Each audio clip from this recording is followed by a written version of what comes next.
Chapter 3. Faith Visualization of and Belief in Attainment of Desire. The second step toward riches. Faith is the head chemist of the mind. When faith is blended with the vibration of thought, the subconscious mind instantly picks up the vibration, translates it into spiritual equivalents, and transmits it to the infinite intelligence, as in the case of prayer.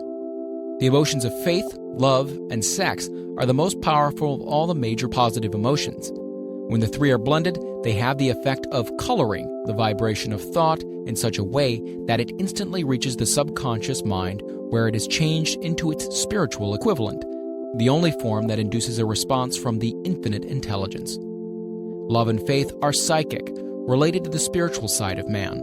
Sex is purely biological and related only to the physical. The mixing or blending of these three emotions has the effect of opening a direct line of communication between the finite, thinking mind of man and infinite intelligence. How to develop faith. There comes now a statement which will give a bigger or better understanding of the importance the principle of autosuggestion assumes in the transmutation of desire into its physical or monetary equivalent. Namely, faith is a state of mind which may be induced or created by affirmation or repeated instructions to the subconscious mind through the principle of autosuggestion. As an illustration, consider the purpose for which you are presumably reading this book. The object is naturally to acquire the ability to transmute the intangible thought impulse of desire into its physical counterpart, money. By following the instructions laid down in the chapters on autosuggestion and the subconscious mind, as summarized in the chapter on autosuggestion, you may convince the subconscious mind that you believe you will receive that for which you ask, and it will act upon that belief, which your subconscious mind passes back to you in the form of faith, followed by definite plans for procuring that which you desire. The method by which one develops faith where it does not already exist is extremely difficult to describe, almost as difficult, in fact, as it would be to describe the color of red to a blind man who has never seen color. It has nothing with which to compare what you describe to him. Faith is a state of mind, which you may develop at will after you have mastered the 13 principles, because it is a state of mind which develops voluntarily through application and use of these principles. Repetition of affirmation of orders to your subconscious mind is the only known method of voluntary development of the emotion of faith. Perhaps the meaning may be made clearer through the following explanation as to the way men sometimes become criminals. Stated in the words of a famous criminologist, when men first come into contact with crime, they abhor it. If they remain in contact with crime for a time, they become accustomed to it and endure it. When they remain in contact with it for long enough, they finally embrace it and become influenced by it. This is the equivalent of saying that any impulse of thought which is repeatedly passed on to the subconscious mind is, finally, accepted and acted upon by the subconscious mind, which proceeds to translate that impulse into its physical equivalent by the most practical procedure available.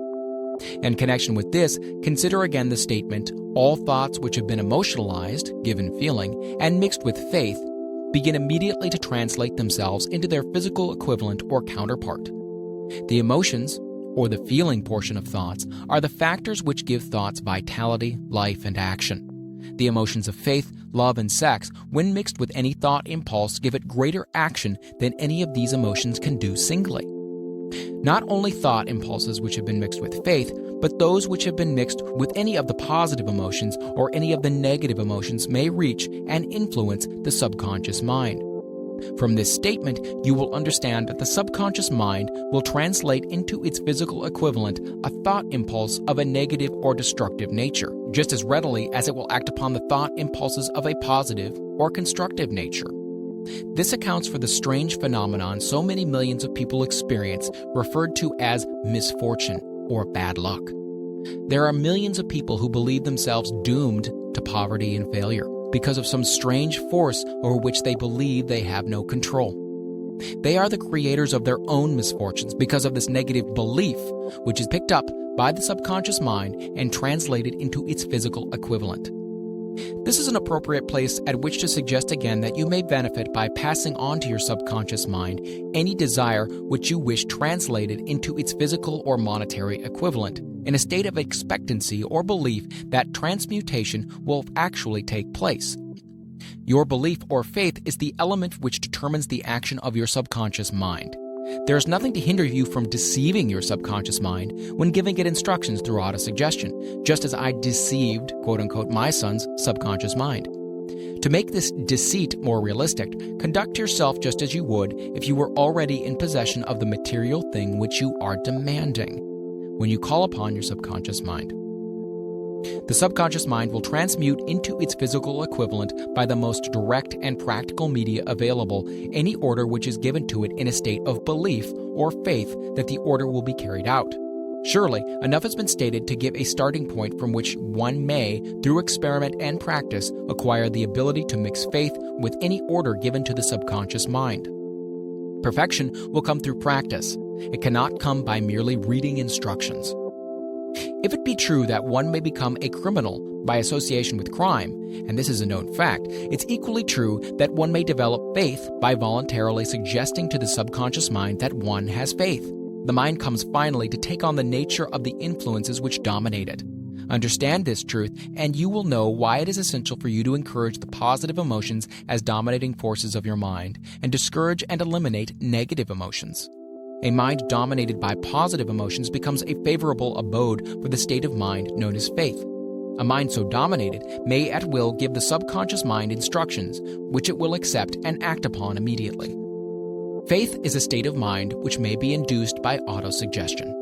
All down the ages, religionists have admonished struggling humanity to have faith in this, that, and other dogma or creed, but they have failed to tell people how to have faith. They have not stated that faith is a state of mind and that it may be induced by self-suggestion.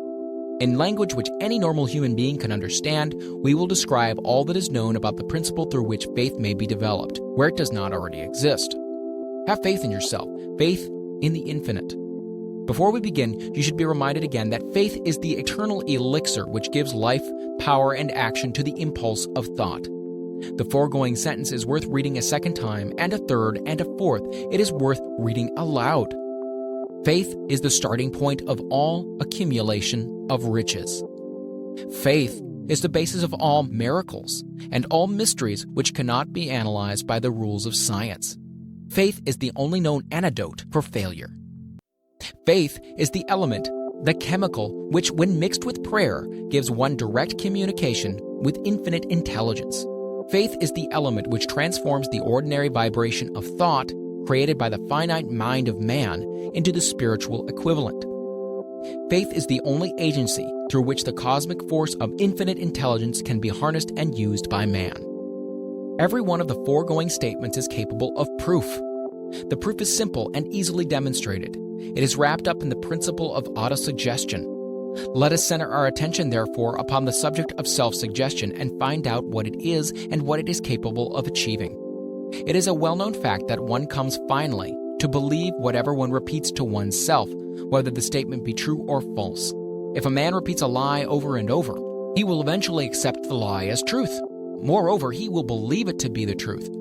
Every man is what he is because of the dominating thoughts which he permits to occupy his mind. Thoughts which a man deliberately places in his own mind and encourages with sympathy, and with which he mixes any one or more of the emotions, constitute the motivating forces which direct and control his every movement, act, and deed. Comes now a very significant statement of truth. Thoughts which are mixed with any of the feeling of emotions constitute a magnetic force which attracts, from the vibrations of the ether, other similar or related thoughts. A thought thus magnetized with emotion may be compared to a seed which, when planted in fertile soil, germinates, grows, and multiplies itself over and over again until that which was originally one small seed becomes countless millions of seeds of the same brand. The ether is a great cosmic mass of eternal forces of vibration. It is made up of both destructive vibrations and constructive vibrations. It carries at all times vibrations of fear, poverty, disease, failure, misery, and vibrations of prosperity, health, success, and happiness, just as surely as it carries the sound of hundreds of orchestrations of music and hundreds of human voices, all of which maintain their own individuality and means of identification through the medium of radio. From the great storehouse of the ether, the human mind is constantly attracting vibrations which harmonize with that which dominates the human mind. Any thought, idea, plan, or purpose which one holds in one's mind attracts, from the vibrations of the ether, a host of its relatives, adds these relatives to its own force, and grows until it becomes the dominating, motivating master of the individual in whose mind it has been housed. Now let us go back to the starting point and become informed as to how the original seed of an idea, plan, or purpose may be planted in the mind. The information is easily conveyed. Any plan, idea, or purpose may be placed in the mind through repetition of thought.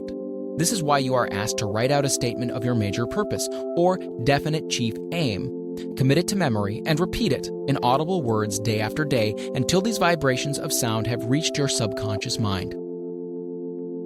We are what we are because of the vibrations of thought which we pick up and register through the stimuli of our daily environment. Resolve to throw off the influences of any unfortunate environment and to build your own life to order. Taking inventory of mental assets and liabilities, you will discover that your greatest weakness is a lack of self-confidence.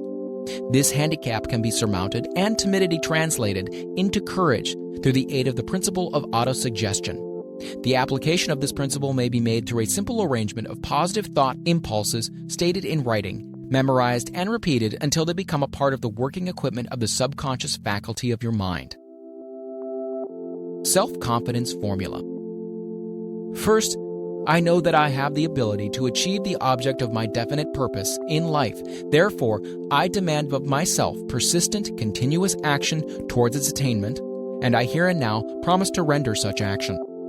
Second, I realize that the dominating thoughts of my mind will eventually reproduce themselves in outward physical action and gradually transform themselves into physical reality. Therefore, I will concentrate my thoughts for 30 minutes daily upon the task of thinking of the person I intend to become, thereby creating in my mind a clear mental picture of that person. Third, I know through the principle of autosuggestion, any desire that I persistently hold in my mind will eventually seek expression through some practical means of attaining the object back of it. Therefore, I will devote 10 minutes a day to demanding of myself the development of self-confidence. Fourth, I have clearly written down a description of my definite chief aim in life, and I will never stop trying until I have developed sufficient self-confidence for its attainment. Fifth, I fully realize that no wealth or position can long endure unless built upon truth and justice. Therefore, I will engage in no transaction which does not benefit all whom it affects. I will succeed by attracting to myself the forces I wish to use and the cooperation of other people. I will induce others to serve me because of my willingness to serve others. I will eliminate hatred, envy, jealousy, selfishness, and cynicism by developing love for all humanity, because I know that a negative attitude towards others can never bring me success. I will cause others to believe in me because I will believe in them and in myself. I will sign my name to this formula, commit it to memory, and repeat it aloud once a day with full faith that it will gradually influence my thoughts and actions so that I will become a self-reliant and successful person. Because this formula is a law of nature which no man has yet been able to explain, it has baffled the scientists of all ages. The psychologists have named this law autosuggestion and let it go at that. The name by which one calls this law is of little importance. The important fact about it is that it works for the glory and success of mankind, if, that is, it is used constructively. On the other hand, if used destructively, it will destroy just as readily. In this statement may be found a very significant truth, namely that those who go down in defeat and end their lives in poverty, misery, and distress do so because of negative application of the principle of autosuggestion. The cause may be found in the fact that all impulses of thoughts have a tendency to close themselves in their physical equivalent. The subconscious mind, the chemical laboratory in which all thought impulses are combined and made ready for translation into physical reality, makes no distinction between constructive and destructive thought impulses. It works with the material we feed it through our thought impulses. The subconscious mind will translate into reality a thought driven by fear just as readily as it translates into reality a thought driven by courage or faith. The pages of medical history are rich with illustrations of cases of suggestive suicide. A man may commit suicide through negative suggestion just as effectively as by any other means. In a Midwestern city, a man by the name of Joseph Grant, a bank official, borrowed a large sum of the bank's money without the consent of the directors. He lost the money through gambling. One afternoon, the bank examiner came and began to check the accounts. Grant left the bank, took a room in a hotel, and when they found him 3 days later, he was lying in bed, wailing and moaning, repeating over and over again these words: "My God, this'll kill me. I cannot stand the disgrace." In a short time, he was dead. The doctors pronounced the case one of mental suicide.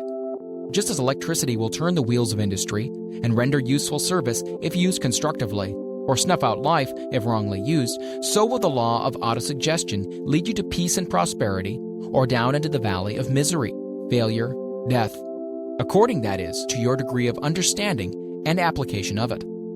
If you fill your mind with fear, doubt, and unbelief in your ability to connect with and use the forces of infinite intelligence, the law of autosuggestion will take the spirit of unbelief and use it as a pattern by which your subconscious mind will translate it into its physical equivalent. This statement is as true as the statement that 2 and 2 are 4. Like the wind which carries one ship east and another west, the law of autosuggestion will lift you up or pull you down according to the way you set your sails of thought. The law of autosuggestion, through which any person may rise to the altitudes of achievement which stagger the imagination, is well described in the following verse. If you think you are beaten, you are. If you dare not, you don't. If you like to win but think you can't, it is almost certain you won't. If you think you'll lose, you're lost. For out of the world we find, success begins with a fellow's will. It's all in the state of mind. If you think you are outclassed, you are. You've got to think high to rise. You've got to be sure of yourself before you can ever win a prize. Life's battles don't always go to the stronger or faster man, but soon or late the man who wins is the man who thinks he can. Observe the words which have been emphasized, and you will catch the deep meaning which this poet had in mind. Somewhere in your makeup, perhaps in the cells of your brain, there lies sleeping the seed of achievement which, if aroused and put into action, would carry you to heights such as you may never have hoped to attain. Just as a master musician may cause the most beautiful strains of music to pour forth from the strings of a violin, so you may arouse the genius which lies asleep in your brain and cause it to drive you upward to whatever goal you wish to achieve. Abraham Lincoln was a failure at everything he tried until he was well past the age of 40. He was a Mr. Nobody from nowhere until a great experience came into his life, aroused the sleeping genius within his heart and brain, and gave the world one of its really great men. That experience was mixed with the emotions of sorrow and love. It came to him through Anne Rutledge, the only woman whom he ever truly loved. It is a known fact that the emotion of love is closely akin to the state of mind known as faith, and it's for this reason that love comes very near to translating one's thought impulses into their spiritual equivalent. During his work of research, the author discovered, from the analysis of life work and achievements of hundreds of men of outstanding accomplishment, that there was the influence of a woman's love back of nearly every one of them. The emotion of love in the human heart and brain creates a favorable field of magnetic attraction, which causes an influx of the higher and finer vibrations which are afloat in the ether. If you wish evidence of the power of faith, study the achievements of men and women who have employed it. At the head of the list comes the Nazarene. Christianity is the greatest single force which influences the minds of men. The basis of Christianity is faith. No matter how many people may have perverted or misinterpreted the meaning of this great force, and no matter how many dogmas and creeds have been created in its name which do not reflect its tenets. The sum and substance of the teachings and achievements of Christ, which may have been interpreted as miracles, were nothing more nor less than faith. If there are any such phenomena as miracles, they are produced only through the state of mind known as faith. Some teachers of religion, and many who call themselves Christians, never understand nor practice faith. Let us consider the power of faith as it is now being demonstrated by a man who is well known to all of civilization, Mahatma Gandhi of India. In this man, the world has one of the most astounding examples known to civilization of the possibilities of faith. Gandhi wields more potential power than any man living at his time, and this despite the fact that he has none of the orthodox tools of power, such as money, battleships, soldiers, and materials of warfare. Gandhi has no power, he has no home, he does not own a suit of clothes, but he does have power. How does he come by that power? He created it out of his own understanding of the principle of faith. and through his ability to transplant that faith into the minds of 200 million people. Gandhi has accomplished through the influence of faith that which the strongest military power on earth could not and never will accomplish through soldiers and military equipment. He has accomplished the astounding feat of influencing 200 million minds to coalesce and move in unison as a single mind.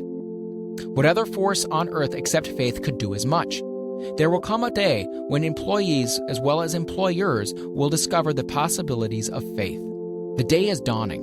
The whole world has had ample opportunity during the recent business depression to witness what the lack of faith will do to business. Surely civilization has produced a sufficient number of intelligent human beings to make use of this great lesson which the depression has taught the world. During this depression, the world had evidence in abundance that widespread fear will paralyze the wheels of industry and business. Out of this experience will arise leaders in business and industry who will profit by the example which Gandhi has set for the world, and they will apply to business the same tactics which he has used in building the greatest following known in the history of the world. These leaders will come from the rank and file of the unknown men who now labor in the steel plants, the coal mines, and automobile factories, and in small towns and cities of America. Business is due for a reform. Make no mistake about this. The methods of the past, based upon economic combinations of force and fear, will be supplanted by the better principles of faith and cooperation. Men who labor will receive more than daily wages. They will receive dividends from business, the same as others who supply the capital for business. But first, they must give more to their employers and stop this bickering and bargaining by force at the expense of the public. They must earn the right to dividends. Moreover, and this is the most important thing of all, they will be led by leaders who will understand and apply the principles employed by Mahatma Gandhi. Only in this way may leaders get from their followers the spirit of full cooperation which constitutes power in its highest and most enduring form. This stupendous machine age in which we live and from which we are just emerging has taken the soul out of men. Its leaders have driven men as though they were pieces of cold machinery. They were forced to do so by the employers who have bargained at the expense of all concerned to get and not to give. The watchword of the future will be human happiness and contentment, and when this state of mind shall have been attained, the production will take care of itself more effectively than anything that has been accomplished where men did not and could not mix faith and individual interest with their labor.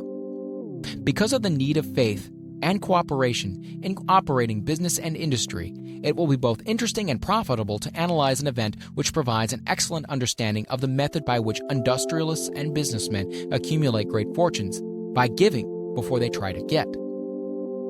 The event chosen for this illustration dates back to 1900, when the United States Steel Corporation was first being formed. As you read the story, keep in mind these fundamental facts, and you will understand how ideas have been converted into huge fortunes. First, the huge United States Steel Corporation was born in the mind of Charles M. Schwab in the form of an idea he created through his imagination. Second, he mixed faith with this idea. Third, he formulated a plan for the transformation of his idea into physical and financial reality.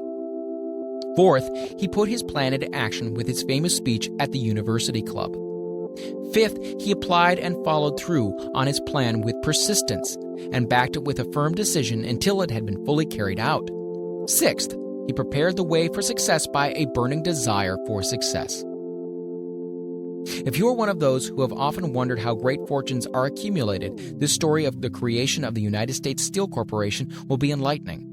If you have any doubt that men can think and grow rich, this story should dispel that doubt, because you can plainly see in the story of the United States Steel the application of a major portion of the 13 principles described in this book. This astounding description of the power of an idea was dramatically told by John Lowell in the New York World Telegram, with whose courtesy it is here reprinted. A pretty after-dinner speech for $1 billion. When, on the evening of December 12, 1900, some 80 of the nation's financial nobility gathered in the banquet hall of the University Club on Fifth Avenue to do honor to a young man from out of the West, not half a dozen of the guests realized they were witness to the most significant episode in American industrial history. J. Edward Simmons and Charles Stuart Smith, their hearts full of gratitude for the lavish hospitality bestowed on them by Charles M. Schwab during a recent visit to Pittsburgh, had arranged the dinner to introduce the 38-year-old steel man to Eastern banking society. but they didn't expect him to stampede the convention. They warned him, in fact, that the bosoms within New York's stuffed shirts would not be so responsive to oratory, and that if he didn't want to bore the Stilhanens and the Harrimans and the Vanderbilts, he had better limit himself to 15 or 20 minutes of polite vaporings and let it go at that. Even John Pierpont Morgan, sitting on the right hand of Schwab, as became his imperial dignity, intended to grace the banquet table with his presence only briefly. And so far as the press and public were concerned, the whole affair was of so little moment that no mention of it found its way into print the next day. So the two hosts and their distinguished guests ate their way through the usual 7 or 8 courses.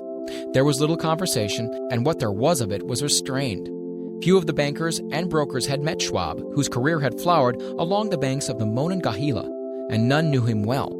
But before the evening was over, they, and with them Money Master Morgan, were to be swept off their feet, and $1 million baby, the United States Steel Corporation, was to be conceived. It is perhaps unfortunate for the sake of history that no record of Charlie Schwab's speech at the dinner was ever made. He repeated some parts of it at a later dinner during a similar meeting of Chicago bankers, and still later, when the government brought suit to dissolve the Steel Trust, he gave his own version from the witness stand of the remarks that stimulated Morgan into a frenzy of financial activity. It is probable, however, that it was a homely speech, somewhat ungrammatical, for the niceties of language never bothered Schwab, full of epigram and threaded with wit. But aside from that, it had a galvanic force and effect upon the $5 billion of estimated capital that was represented by the diners.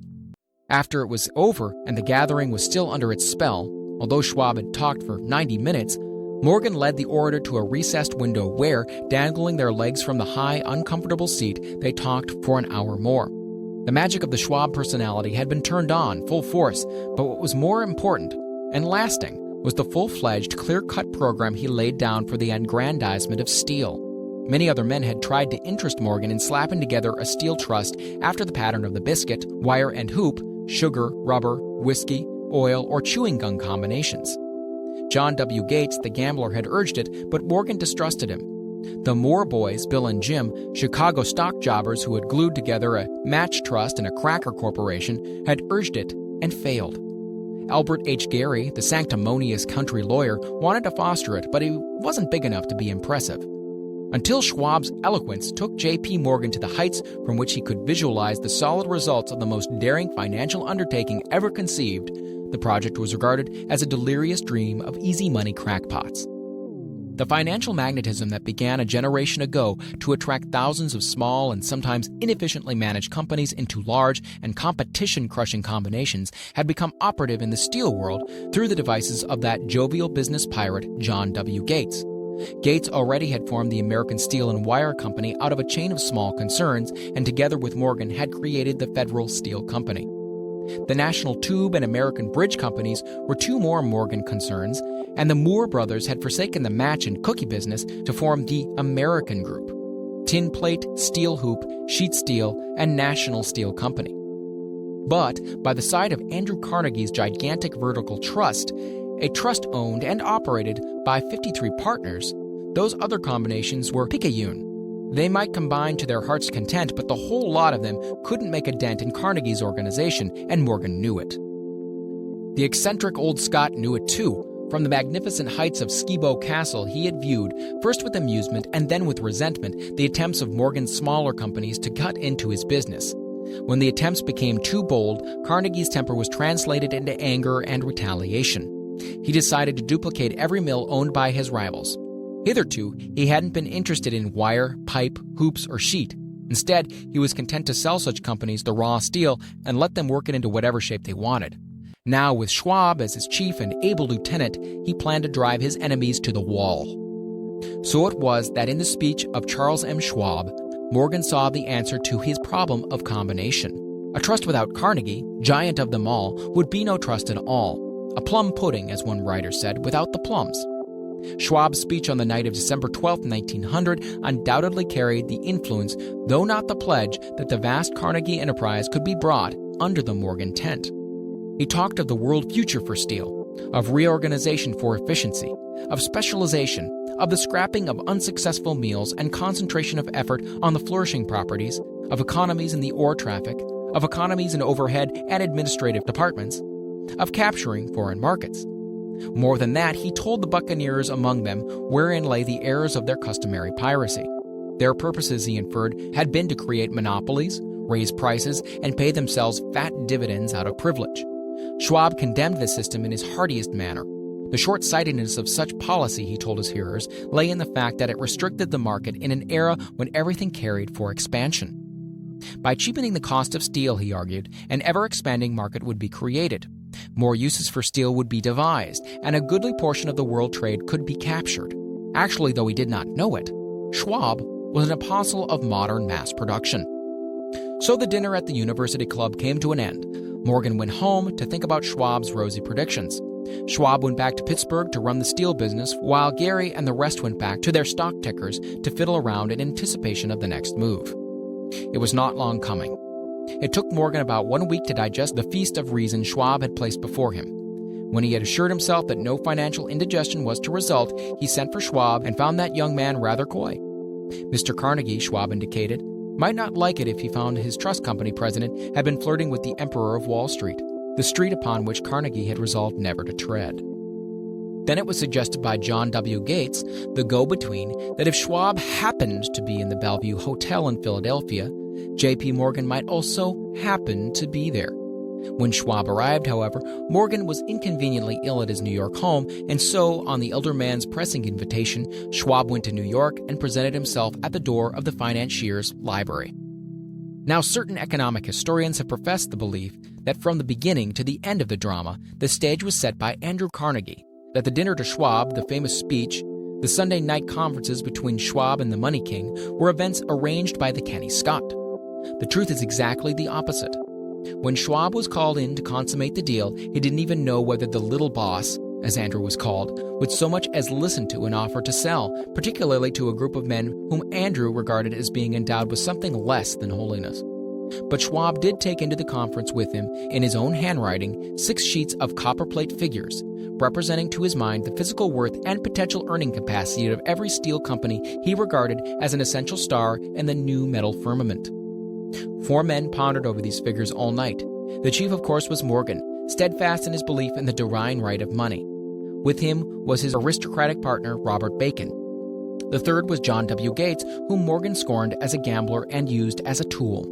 The fourth was Schwab, who knew more about the processes of making and selling steel than any whole group of men then living. Throughout that conference, the Pittsburghers' figures were never questioned. If he had said a company was worth so much, then it was worth that much and no more. He was insistent, too, upon including in the combination only those concerns he nominated. He had conceived a corporation in which there would be no duplication, not even to satisfy the greed of friends who wanted to unload their companies upon the broad Morgan shoulders. Thus he left out, by design, a number of the larger concerns upon which the walruses and carpenters of Wall Street had cast hungry eyes. When dawn came, Morgan rose and straightened his back. Only one question remained. "Do you think you can persuade Andrew Carnegie to sell?" he asked. "I can try," said Schwab. "If you can get him to sell, I will undertake the matter," said Morgan. So far is good, but would Carnegie sell? How much would he demand? Schwab thought about $320 million. What would he take payment in? Common or preferred stocks? Bonds? Cash? Nobody could raise $350 million in cash. There was a golf game in January on the frost-cracking heath of the St. Andrews Links in Westchester, with Andrew bundled up in sweaters against the cold and Charlie talking volubly as usual to keep his spirits up. But no word of business was mentioned until the pair sat down in the cozy warmth of the Carnegie cottage hard by. Then, with the same persuasiveness that had hypnotized 80 millionaires at the University Club, Schwab poured out the glittering promises of retirement and comfort, of untold millions to satisfy the old man's social caprices. Carnegie capitulated, wrote a figure on a slip of paper, handed it to Schwab, and said, "All right, that's what we'll sell for." The figure was approximately $400 million, and was reached by taking the $320 million mentioned by Schwab as a basic figure and adding to it $80 million to represent the increased capital value over the previous 2 years. Later on the deck of a transatlantic liner, the Scotsman said ruefully to Morgan, "I really wish I'd asked you for $100 million more." "If you asked for it, you'd have gotten it," Morgan told him cheerfully. There was an uproar, of course.